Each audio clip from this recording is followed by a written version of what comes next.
And then St. George gave him the idea. Every time I look at proteins, they look like they're semiconductors. They have semiconductive properties. This is radical because in 1950s, when Becker is beginning, um, remember, transistors are just literally founded in Silicon Valley. Like no one knew anything about this. This was the area where we're transitioning from vacuum tubes to transistors. So when I tell you that this guy is literally light years ahead of where centralized science was at the time, he was, and he was singular focus on proving that there was some type of mechanism, like what he called the growth control system in animals. And don't you think literally within 15 years in the VA, why was this good? Because he was in a small place, didn't have to compete with any of the idiots that are in centralized science. And this is the part that infuriated his boss. He actually was so good and did so many cool experiments. He was publishing in huge journals at the time, like Science, the Lancet, and this guy was a no name, like an absolute no name. But what he was studying was the tip of the spear of what is the most important thing in medicine. But everybody didn't know what he was doing. Very few people knew exactly what he was doing. And one of those people, unfortunately, that figured it out was the industrial military complex. Mm. That was the bad thing. So how do you get canceled in the 1950s, 60s, and 70s? When you have a lab, and this lab is like the biggest thing in this hospital, and the money spigot gets turned off in 2 weeks, dude, that's it. You lose your space, the lights are turned off, all the fancy equipment you have, it's gone. You can't pay any of the people that work for you. And remember, this guy's twice nominated for the Nobel Prize. In fact, he won the Michelson Award given by the military to the best lab in the VA system in the whole country. He won it. That's how decorated this guy was.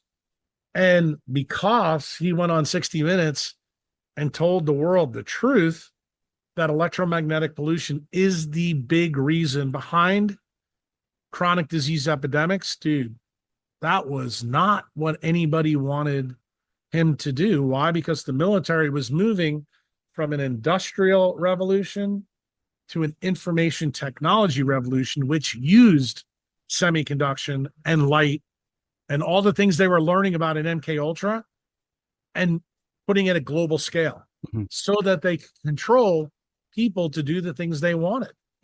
And they were getting ready, literally 20 years later. That's when Sergey Brin and Larry Page are given, the evolution of MK Ultra, because that's really the step between MK Ultra and the Brain Health Initiative. Okay. Google algorithm is the key to the story. Why? Because it links not only screen technology, but it links surveillance in one single dose. And when you begin to realize how they're using this and hijacking the reward pathways and how they're uncoupling the basics of our biology, like, let me explain the little bit of science to you that I will in this podcast so you understand how important it is. What did Becker really find? This DC electric current in us, it takes red blood cells and de-differentiates them into stem cells. Now, you guys believe today, even right now, that stem cells are like in us and then they magically show up and replace things in our body. It turns out that's not how it happens at all. This is the reason why guys that are giving you stem cells are the biggest fucking scammers on the planet. They don't know what Becker's work is. Why is the red blood cell the key to this story? Because it has no mitochondria. That means there's no electric potential in a red blood cell. Why is that a key part of this story? Because Becker found that the current to de-differentiate red blood cells is 1,000 of 1 million of an ampere of current, meaning it is the most fucking small thing in the world you could ever imagine. And the biochemical paradigm that still exists today, this is in the 1960s, he finds this. They couldn't fucking wrap their head around this. So what was Becker's next logical extension? Well, if a small little current does this in our body, what does this mean for all the things that are plugged into the AC power grid?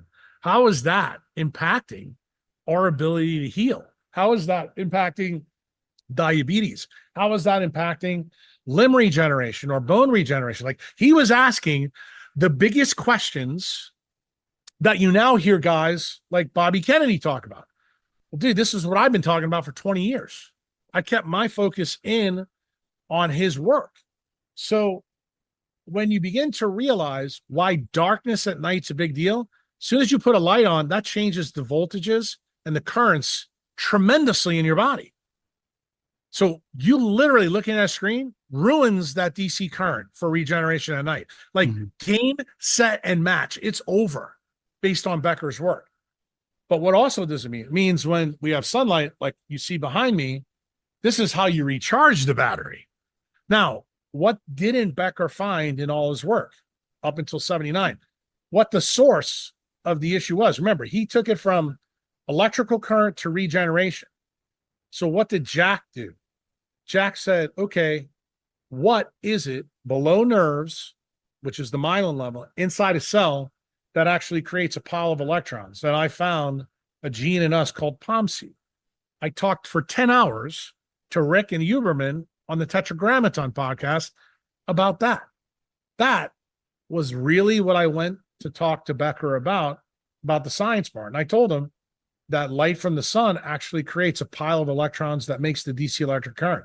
That was the unfinished part of his work that he never got to. So when you begin to realize that technology, what is the goal? I told the story of Meyer Lansky and Mo Dalitz and how they fixed the Flamingo Casino by blocking out, sunlight, closing everything up. You'll start to realize that, Jesus, this is the same kind of story of what technology does to us today. It brings us inside. I mean, this podcast that you and I are doing is a perfect example of this. You're inside and I'm outside. Okay. Technology has a trend to keep us indoors and not outside. I would say to you, even in your primary industry, remember back in the day, most musicians used to do their concerts during the day because there was no artificial light. Well, that all changed after artificial light came. And what happens? Even, believe it or not, the biggest music festival in the world, which was Woodstock, most of the best acts occurred when? During the day, not at night. And the irony is, in 69, when this happens, Jimi Hendrix shows up late at night, and literally a year later, he's dead. You have to realize that this story is present. You think about all the people in rock and roll who've been taken out. What have they all been taken out from? Because their job fundamentally breaks the basic law that Becker found in his work. So he brought this to everybody's attention. So when we sat down and he explained to me, he goes, you need to be careful about how you deliver this story. Why? Because it turns out no one cares about the science. He goes, people who are sick will care about the science. He goes, but the people who are really going to care about your message when you deliver it are going to be the industrial military complex, because those are the guys that are weaponizing it. And he goes, now I understand why I was canceled. And that's when we jumped down what he found in the military. Why? Because I told you he worked in a VA. So he had a lot of connections, especially with the U.S. Navy, especially with the Joint Chiefs, especially high-level people. I mean, you go back and read the book that his PhD researcher that worked in his lab, his name's Andrew Marino, it's called Going Somewhere. When you read the congressional testimony of Becker and Marino from 1977 through 1973, 73 through 77, dude, your eyeballs will explode. You will not believe the things that Becker and Marino found. They found literally that a light bulb in their office could affect the Earth's magnetosphere 80,000 kilometers above the surface. Becker went to MIT and sat down with a bunch of electrical engineers and said, you guys seem to understand that magnetic fields affect semiconductors. Why is it so hard for you to believe that magnetic fields would affect biology? He goes, we have great data in goldfish. He actually brought this up to them. And you know what the problem with the electrical engineers was? They couldn't fathom that small little magnetic fields could do this Because guess what they didn't understand? They didn't understand that 1,000th of a millionth of current dedifferentiated red blood cells. That is the issue. And remember what I said to you in the beginning of our podcast. It's the mark of an educated mind to take something you physically do not believe or understand and examine it for yourself. If you want to know the truth, that's what Becker was trying to get everybody to do. But nobody. And that's what base science has been trying to do. The story of Robert O. Becker and Uncle Jack in general, it just freaking stabs me in the heart because it shows how based to the bone science could be, how fucking awesome this system could be, because there are super smart, like genius scientists like Robert O. Becker that figured bunch of incredible shit 50 years ago, but he got cancelled. He got cancelled because he got too close to the truth that goes against what the people at the top who got that power,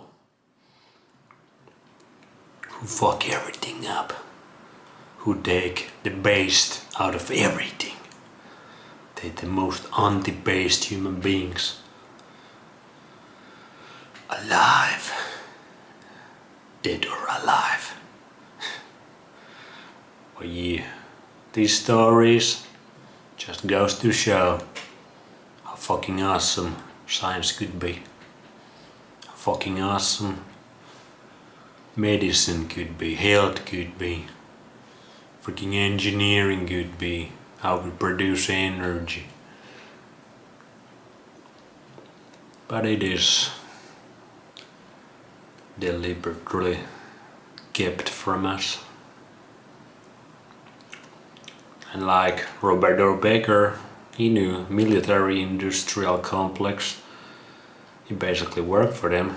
So they know all about this science, and they have been knowing about this science for a long time, and you're gonna see what they have done with it to control us.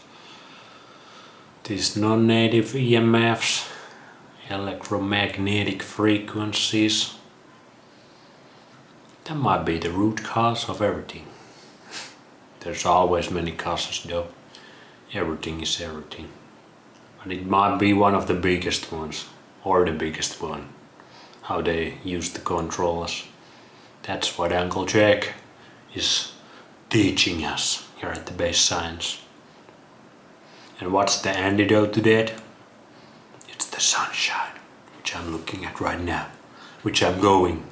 I've been out there the whole day, and I'm going out there to watch the sunset soon as this video is over. Like you should as well. Go out in the sun. That's the ultimate breakthrough in the system. Freaking raw chicken, raw meat, animal-based traditional foods, and all the other stuff, avoiding the pew and that kind of stuff. That gun comes close second. This shit is blowing my mind. And it should blow your mind as well. Look into it. See you tomorrow.